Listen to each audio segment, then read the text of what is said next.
Good evening, everybody. This is Jordy from Jordy Jones, and tonight I'm happy and excited to stream for GOG.com a game called Heroes 5 and the expansion by the name of Tribes of the East. Heroes 5, what is this game actually? It is a turn-based strategy game, and it is, you might have called it already, the 5th installment of the franchise. And it's liked by many, not liked by many also, because there is another installment by the name of Heroes 3. It has many followers, and they think that this game is the best of the franchise. And I will not judge on that, but today I chose Heroes 5 for streaming because it is a newer game, it is a little bit more polished, it's tactical battle is 3D, so that's that. So why don't we jump in? Tonight we are going to play the first mission of the campaign because it showcases the new race very well. You see the new units, you see what they do, you see the intrinsic mechanic of the new race, the orcs. So yeah, if you are a player that haven't been in touch with Heroes for a long time or at all, you will get back into the game, or you can familiarize with the game very well by watching the first mission. So, A Murder of Crows it is called. This is actually the splash screen as it is shown in the game, so the borders here will vanish once I press a key, which I did right now. I welcome everybody to the stream who found his or her way already here. Duplex, Nobody, Ryu, Piranha. Thanks so much for dropping by. By the way, what you see here, the cutscenes, are one point of argument between yaysayers and naysayers, because, well, they try to transport a story by means of in-game, by the means of the in-game engine, and, well, sometimes they succeed, most of the time they don't, so look at it with some goodwill, and you might even be entertained by the story. I will skip it here now. Basically, what you see there is I make Raven Duchy bow to orcs. Bow to orcs. I know who who this guy reminds me of. Come with me if you want to live. No, the orcs are made pretty well, voice acting wise, and by all other means also. I like the new race. But what was I saying? Yeah, I'm skipping the cinematics. Basically, what's happening is we have the orc race who is enslaved by the Raven Empire, the humans, which are the big guys in town now, and the shaman talks to the tribe of the orcs and says, we have to be patient, we have to wait for 3 signs, and then we break free, right? But the orcish commander doesn't listen to the shaman and tells his tribe that it is now the time to strike, and you take the role of this orcish commander by the name of Croc. That's his name. And you are striking fear into the heart of your enemies, hopefully. That's what this first mission is about. Story-wise, let's quickly check the chat.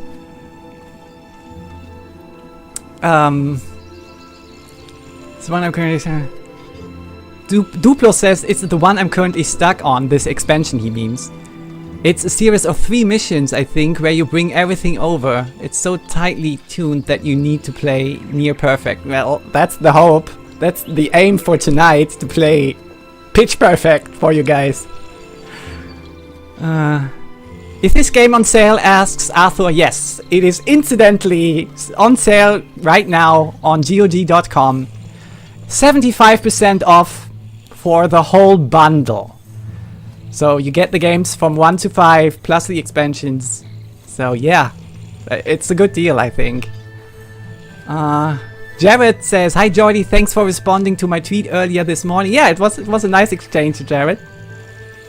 I'm legally deaf, so I always ask streamers to type in chat if the game they are playing allows them to do so. Oh, okay. I don't know if I can type my whole ramblings here in chat, but I will try to remember that, Jared. Maybe someone can translate for you in chat. Duplo says, mentions the sale, yeah. Stephen's a good time to you look so happy. Stephen or Stefan, I am so happy to stream here tonight. I can't even tell you how much. Inquisitor, orcs with their history is actually one of the few good things about Ashan. Okay.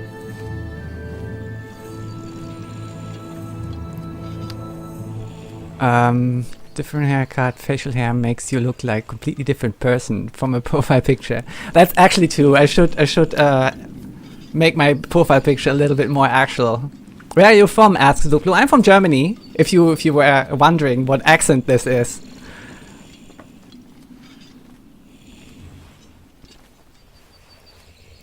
Alright, so enough of this. Let's finally go into the game, right? So, as I was saying, HoMM 5 is a turn-based strategy game. That means it is divided into 2 parts, right? The one part is the overall world, the map that you traverse through and travel through. And this world is filled with resources, with creature dwellings, with artifacts, and with enemies, of course. And once you encounter an enemy, so basically touch butts with them, a new screen pops up, or you zoom in onto the battlefield, and then it's basically like chess. You have squares on the ground, and you move your little meeples or your creatures around, right? And you hope to have your army on one side and the enemy army is on the other side, and you hope to be the last man standing. That's basically the game. And to improve your creatures, you pick up artifacts and skills and stuff like that. As I said, this is the hero. You can see his army. 90 of these dudes here. These are the foot soldiers of the orcish tribe, so to speak. I will split them up in 2 stacks. And here are some basic stats: attack, defense, spell power, knowledge, morale, luck, and mana. So basically how this works, and this is how this 5 is an improvement over 4 again. The hero itself is not participating in the battle. He is standing on the side and is giving orders to his creatures, so the creatures are doing all the work. And the hero is actually improving them while the battle is afoot, right? This is how this works. While the previous installment, Heroes 4, they tried something a little bit different. They put the hero actually on the battlefield, and that turned out to be hopelessly OP, right?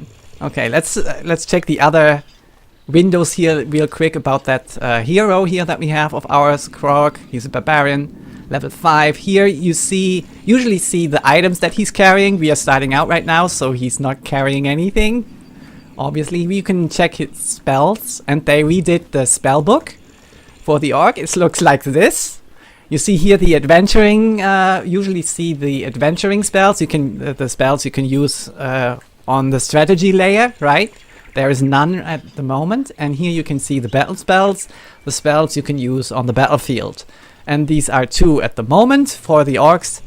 That means I can raise the morale of my whole army, plus giving everyone a little bit of rage. And rage, I will get to that in a moment, what that is.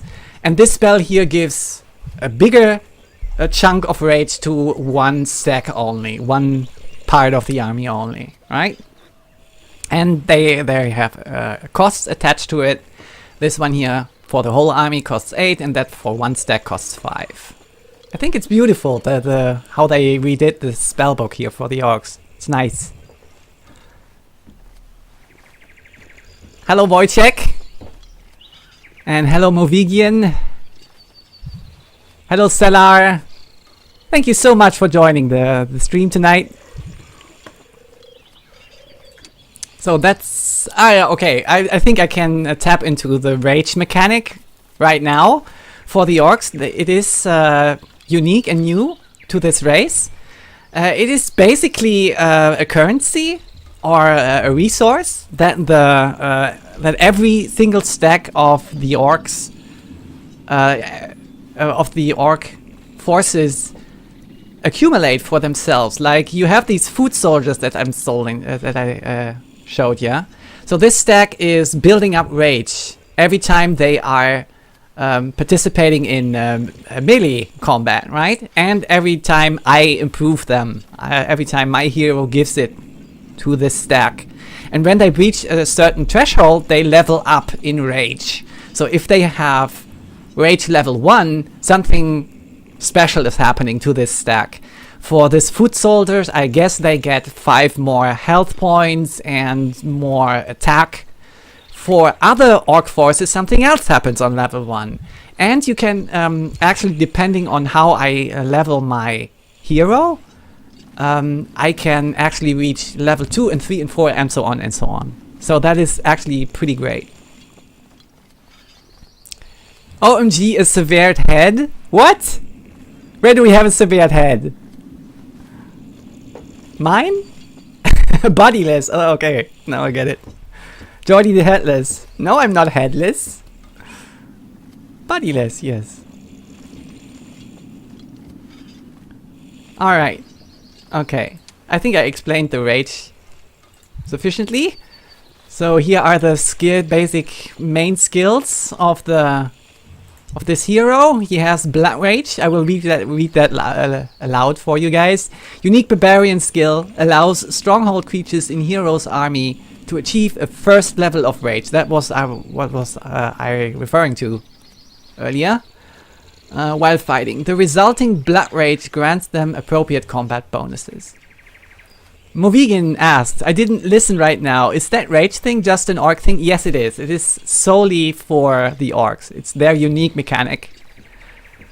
Salsa says, Salsa the One, I love what GOG has been doing with this channel. I'm doing a Witcher adventure game Portuguese tutorial on mine soonish.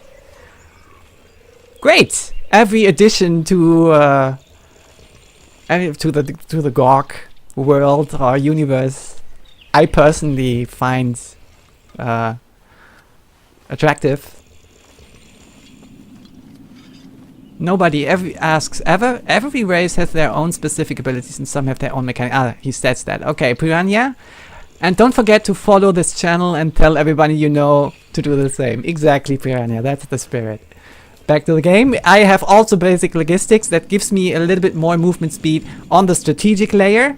So I can move farther between resources and stuff that I pick up on the map. I have the 3rd level of attack. That is the expert attack. That is great. That gives me 15% more damage right out, melee damage. That's actually pretty great for the orcs. And I have basic leadership that raises morale for my troops. And morale is actually pretty good because it raises your initiative also. That means you act before the enemy acts. And my unique skill for my hero here is Blood Drinker. Each killed enemy troop, summoned troops considered also, increase the attack of all the creatures in his army by +1 for each 6th level of the hero.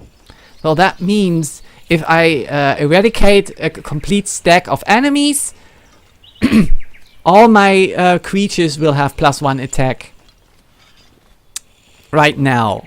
And every 6 levels of my heroes, this actually increases to +2 attack, +3 attack, and so on. So that is the unique stuff for this one hero here. Okay. And this is how you actually can improve your basic skills. You can do that even further. Like here, this attack skill has the Battle Frenzy with it. And Battle Frenzy raises the minimum and maximum attacks of my creatures by 1. That's awesome. And it requires the attack skill to be chosen, right? So that's how they are linked. And these are just the basic levels. They haven't been improved yet. That's a short bio. And now we finally got through the all these windows here, and we could go play the game now. But there's also more stuff about the creatures that you have, like this stronghold. That's actually the race. How is it called here? Not orcs, because but stronghold. Called warrior. They are simply warriors, and if you have the more creatures you have, you can cycle through them, right? At the moment we only have the warrior, and these are the stats of the warriors. The stats of the hero are actually added onto the stats of the creatures, and that's how the stats of the hero are actually important, right? And currently we have 3 morale. That's good. Speed 4 on the battlefield, initiative 10, that's a little bit on the slow side, and so on and so on.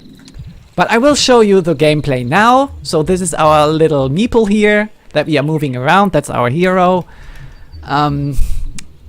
Apparently it looks like we came through this portal. That's a one-way portal. We can't go back through here. And this portion of the map is actually like a hideout.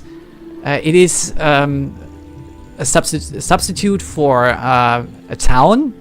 So what we are going to get here is more creature dwellings where I can buy creatures for my army. This is one of these creature dwellings. If I go there, a new screen pops up and I can buy more warriors, which I will actually do. So here you go. I just bought 11 warriors. Ta-da! Less explaining, more playing, Jordy. There are only 2 hours. Yes, nobody, you're right. You are so right. I'm sorry that I'm boring you guys with this stuff here. Let's get to playing then. Let's split these up. This is a mana well. I don't need that. My mana is at maximum. And this is how you traverse through the map. You move as far as you can, as long as you have movement points, and when these are used up, you click this button and then the day is over, and then the enemy moves, and then the next day will appear. Nothing special happens. So now I get to an area and you get this little cutscene here. These poor centaurs are harassed by these peasants, and I will put an end to that.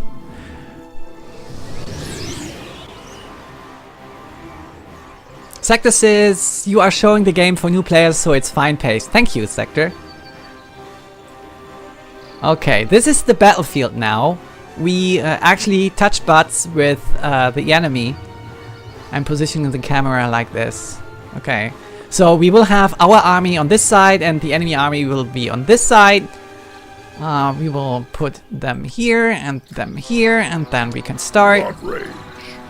This is our little hero, right? You can see the stats of him and what he can, what spells he can do and stuff like that. These are our creatures, 2 stacks. The enemy has 4 stacks of peasants, but don't worry, we can beat them, no problem.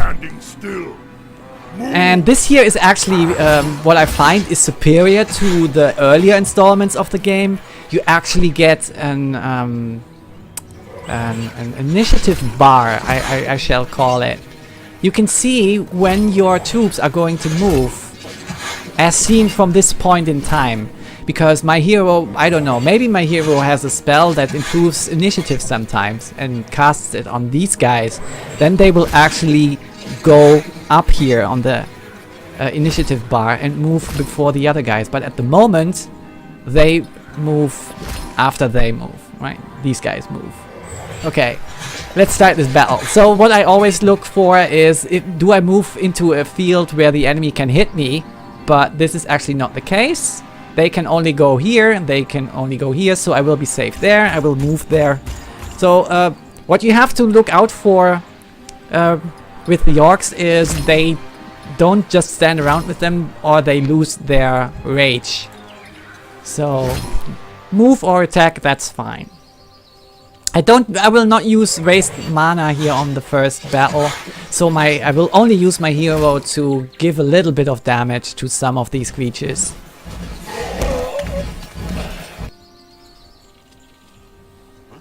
Alright. So they can actually get to him, so I will catch up with him. And now the enemy moves. As you can see here. He tries to be clever here with just moving one. Oh, he actually got to me. Ha! Fool! Alright. So that gave us a little bit of damage, a little bit of rage because we killed a stack. Also, we got now +1 damage because of the unique hero ability, right? So these guys are going to kill this stack here. More rage to this stack now that he has 140. I will kill 3 of these dudes. And then we will eradicate this stack of peasants. Down you go. I don't know if I can actually get to level 1 with the rage here at the moment. The battle is over already. So I lost 8 of my warriors. That's so-so. It's fine. That is actually what I look after the most after after a battle, how many losses I get. And here is another cutscene, how I free the centaurs of these evil peasants. I, Kurok, great orc conqueror, chosen of Kunyak, liberate you. You are free. Kurok frees all orc slaves. Yeah, that's what our hero set out to do at the start. To free all other orcs, and he couldn't wait anymore, so yeah. 160 centaurs, yeah, I take them. And we get another creature dwelling at our little hideout that I started out at, right? You can see that here. There you go, that building is new, and then I can buy centaurs there. Alright. And then you have these little points of interest here on the card, like the windmill that will give you some resources. The mercenary camp improves my hero. The dolmen of knowledge gives you experience. I will actually go there.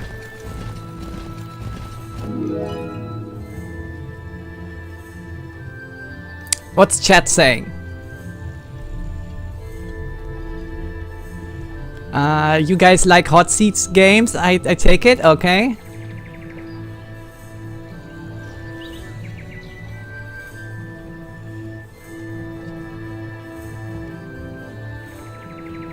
Alright, so I leveled up because I got 1000 free experience from that thing. You automatically increase in one of your basic attributes. This is knowledge this time. That gives me more mana to cast spells from. And we have 4 basic or expert skills, depending on what level your hero is actually at, to choose from. So I don't even know what Basic Shout does. Let's have a look. Basic Shout. What does it say? The what? The use of an activated ability from the Battle Cry category delays the hero's next turn less by 10%. What? No, I don't like that. I don't like that. Tactics is usually a good idea if you have creatures that can cross the whole map in one turn. If they get that that extra field that I can put them on. But with the orcs, they are usually on the slower side, so tactics is not that great. Then we have Might over Magic. Decreases enemy spell power in combat in proportion with the barbarian spell power. Yeah, so that weakens magic overall during battle. That's good. And Advanced Blood Rage. That is the unique mechanic for the orc. I currently are at the basic level and I can now raise it to advanced, and I think that's what I'm going to do here. I raise it to advanced so that I can reach Blood Rage level 2. That's what I'm going to take. And now my hero gained that skill, and if we go back here, you can actually see now I have advanced Blood Rage.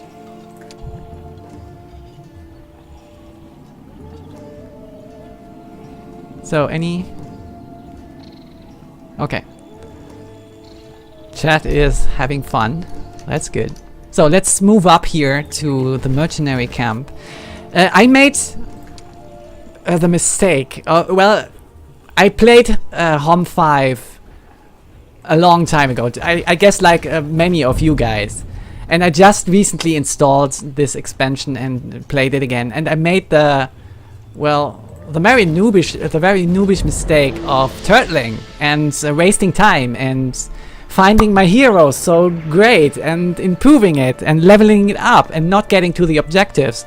And that actually came back and bait me in the ass by well, the time that you take on the map, the hero actually builds up its army at the final boss location, so to speak, right? So the final battle, when I got there, they got enormous amounts, huge amounts of people there that was waiting for me, and I got, well, kicked in the nuts by them.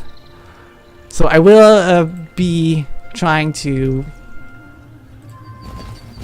hurry up this time and get there earlier, right?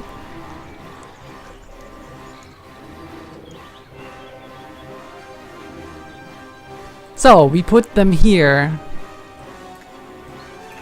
And these here, I think I can join them.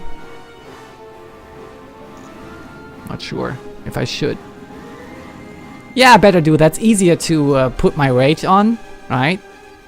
So wait, how is this done? Like this, right? Yep. There you go. This is actually counterintuitive to the orc. How am I going to?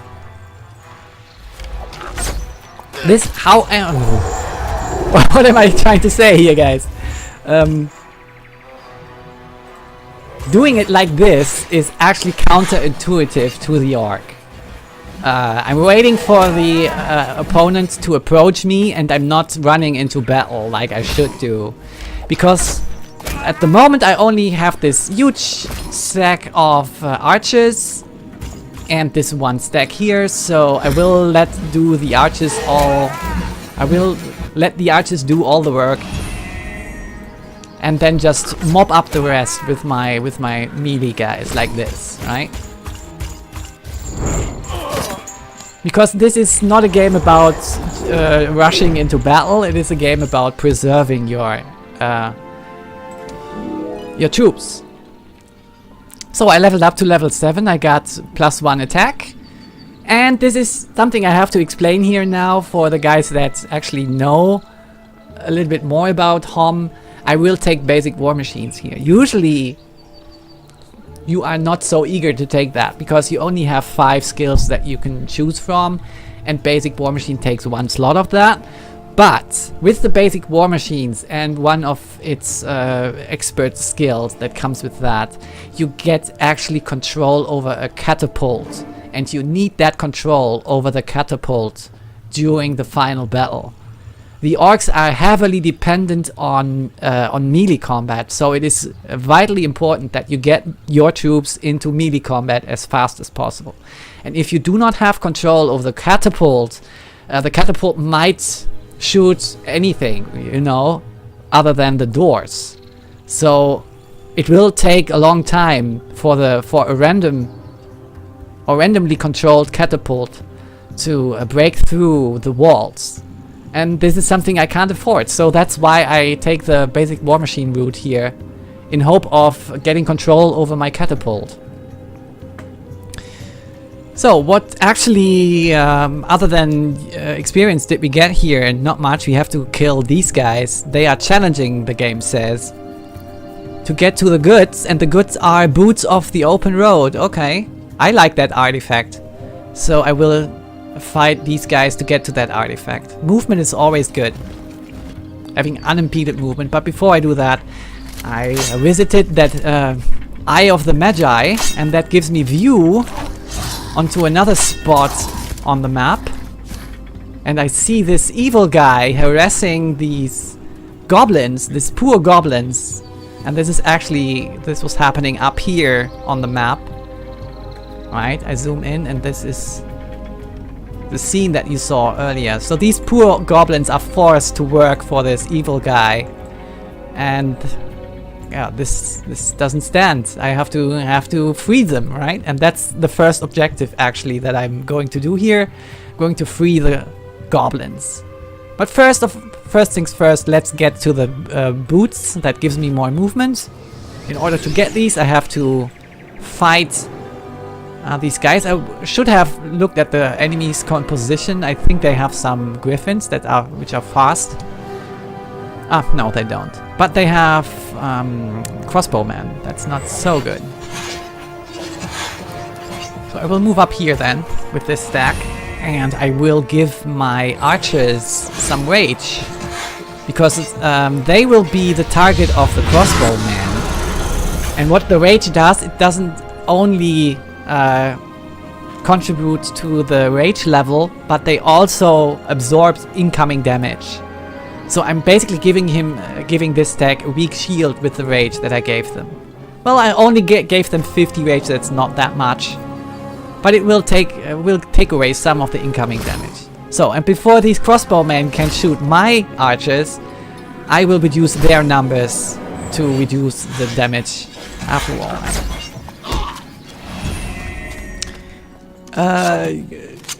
BDD Tampa says, I must admit I haven't played this one, but I spent countless hours with Heroes 1 to 4.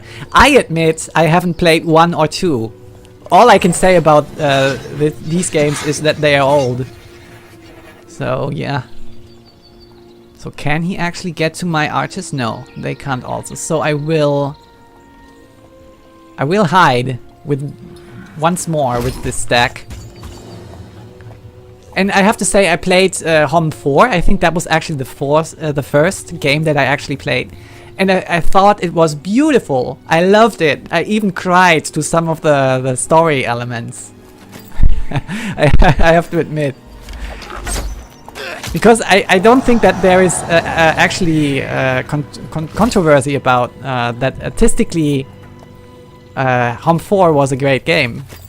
But they tried some new stuff that actually didn't gel well with the HoMM franchise. So I can see how people were disappointed in HoMM 4 after playing HoMM 3. I can see that. Alright, I give some rage to the other stack too, so both of them are now a little bit shielded from incoming damage. And let's actually reduce the numbers of these guys before they can actually hurt us. Are we on level 2 yet? No. Okay, we can almost reduce this stack to nothing, or when are they moving? They are moving after, yeah, I can shoot once more before I can touch these, before I should touch these in melee combat. So I will reduce this pile completely before I go for the heavy guys. So goodbye, good riddance. Aha! See, when you see this animation, you reach level 1 with this stack. And what does this actually do? You can see there at the bottom of that window, Blood Rage level 1, +1 speed, +5 HP. And the higher you get your Blood Rage level on your hero, the higher you can get with your creatures. At the moment we can actually reach rank 2 if we stack more rage on them, but the battle won't last that long. These dudes are going to die. Actually, they are moving next, so I shall protect my archers even more from the incoming damage with more rage. Oh, I don't have the mana for that. Bollocks. There you go. -2 then. And I lost 8 archers. Well, I think that's nice. Okay, that is the unique ability of my archers. When they get hurt in melee combat, they actually run away and shoot from the next possible position. Alright, let's finish them off with my melee guys. And that's that for this battle. Patrick Sieve says, the first game I feel is really hard to play. I don't think it has aged well. Second has a design that hasn't aged so bad. It's good. But I think the third and fifth with expansions are the better games as of today, but that is highly subjective. Yeah, everyone has its own opinion on what to play.